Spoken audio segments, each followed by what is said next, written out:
Welcome to the model of Caritas leadership style and culture, an introduction to Diaconal leadership. My name is Raihner and I want you to introduce to some elements of what we could call Diaconal leadership. These slides want to be just a proposal for your discussion in the group. I hope that they can inspire you and your reflection about the role of leaders in the Caritas organizations. You will see 5 different polymedia which are like a short summary about this topic. Indeed, when we are talking about leadership, it is a very complex topic. So this is just a short introduction of different topics, but I think they are fundamental. And by these readings and listenings and slides, you will have a first step and introduction to all these topics. So let's start. When we're talking about this topic, our main question is what kind of leadership style and culture we desire for our Caritas organizations. This is the main question. And when we enter in this discussion about leadership, we can find a lot of issues connected to this concept of leadership. So we have to talk about these different items and elements. When we start just with a few on issues and journals about business, so we can find a discussion there too. Like this example of the Business News Daily in this year. They made a summary of data of business CEOs, and they are all talking about leadership and their experiences, and offer some kind of description, I would say. Like here, for example, there's Jakenberg. A leader is someone who has the clarity to know the right things to do, the confidence to know when she's wrong, and the courage to do the right things even when they're hard. Another idea here is leadership is caring more about the cause and the people in your company than about your own personal pain and success. It is about having greater vision of where your company is trying to go while leaving the path open for others to grow into leaders. So you can see there are different elements that are pointed towards the leader or the others that we call the followers. You will find here more examples like the Larry Garfield from the Garfield group. This is just that you can have a first reading about elements that could be connected to the leadership. Then here is an important subscription to what is meant by effective leadership. Here you see leadership is providing the vision and motivation to a team so they work together toward the same goal. So we have here a stronger focus on the vision and the motivation, and the team then is doing the work. We can find some problem when we are talking about leadership, and as this is a complex topic and very strong link to organizations, from the sciences and social sciences, psychology, what we have to do and what we always do is reducing the whole into observable variables. So here we can find some examples. Rust in 1993, there he described 5 elements of leadership: Barker, processes and behaviors; Winston Patterson, integrative definition of leadership, where we can find a virtuous theory of servant leadership. This means that when we are searching in academic journals and research, we will always find this reduced view about leadership. And always you will find several variables. Finally, there's a summary of different variables that we can find in literature, and this is because of this reduced view that you will always find different areas and topics and variables. But I think, so let us start together with a basic reflection. What do we understand when we're talking about leadership?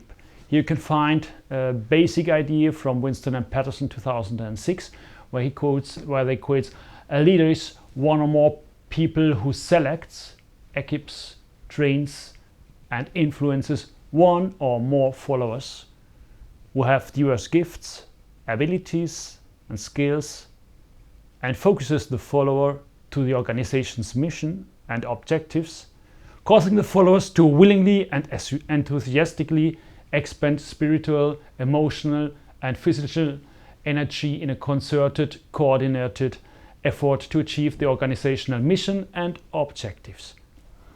So in this complex definition with basic idea, we find these different frames. The frame of the leader, the frame of the follower, and the frame of the context, which is the organization and the organization's mission. So we always have to put into the game these three areas. This effort to bring together these three areas concluded in the development of different leadership theories. We can find there the classic leadership theory first started with the idea there is a great man who did this work, the leader, and this basic reflection made this impact on the organization and attracted other followers to do and to work into established direction. And starting from this classical leadership theory, this evolved towards other ideas like transformational leadership and a lot of other theories, but all are more or less ubicated in this area. Then we can find alternative leadership theories that are focusing much more the relationships. So we can talk here about some areas like network theories. In my proposal that I prepared for these slides, I will focus on more these classical leadership ideas, but what I will propose is a change that we can observe in this area of leadership theories, and this is very interesting to go further. So we heard about leadership theories, and indeed there appear several questions. First question, who is the leader? This means to reflect something about the positions and the structure, but mainly the focus is there on the person, the leader and the person, and then we can research the qualities that have a leader as a person, the power. Power means always a personal aspect, but at the same time there's a structural aspect. This is one side, who is the leader. The other side is the process, how to lead. So this area focuses more on the processes they are going on in organization, in relationships, and conclude how is leading going on. So we see their situations, interactions, and of course we are looking to the environment too.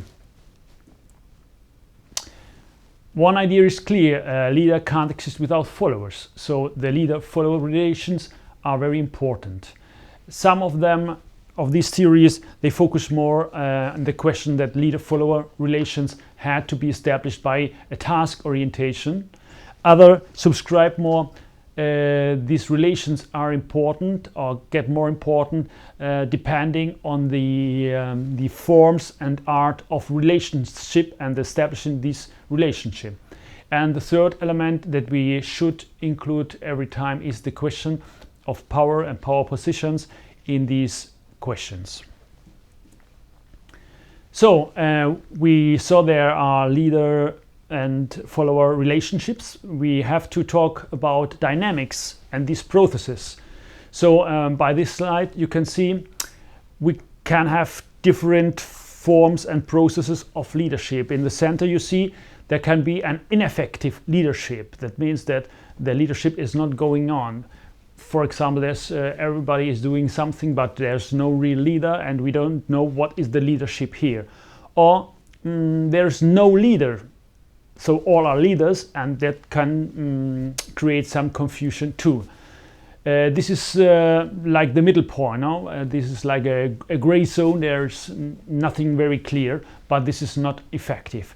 And on the other hand, we have that what we would say this is efficient leadership, that we can measure, that we can see there is a progress in the organization, in the relationships and the processes there.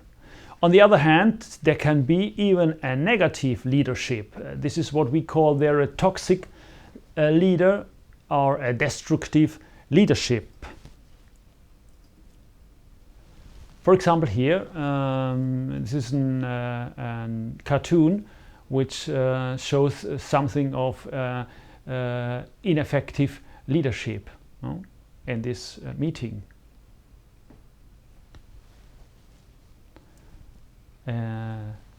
What is clear that leadership needs an impulse, needs a motivation, needs a power, needs a going on. Perhaps this way.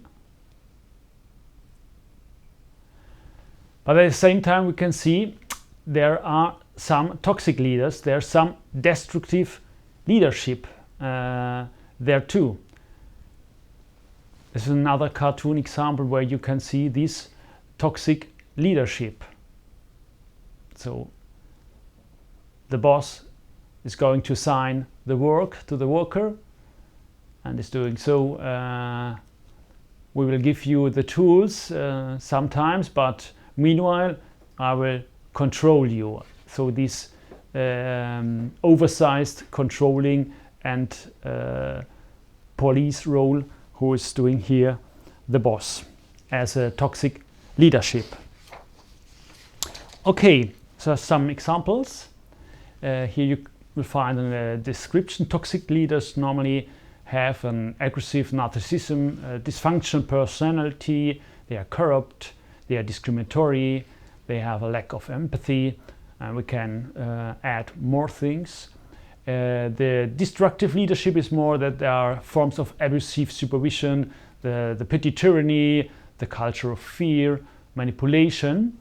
And these toxic leaders or this destructive leadership is always going on in the settlement of a destructive organizational environment.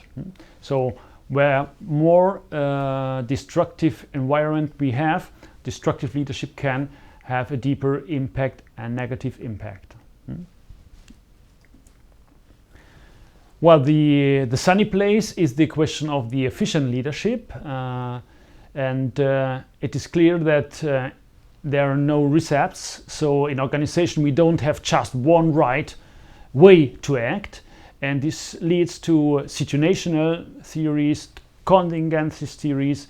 So the leadership style had to be adapted. Adapted to what? This is the question. When we look to Tannenbaum and Smith, and we can see leadership has to be adapted to forces in the situation, forces in the followers, and the own forces of the leader. So by this we have this first introduction. So we have seen that leadership means to make a reflection about the leader, about the followers, and the organization and these settings. Thank you very much.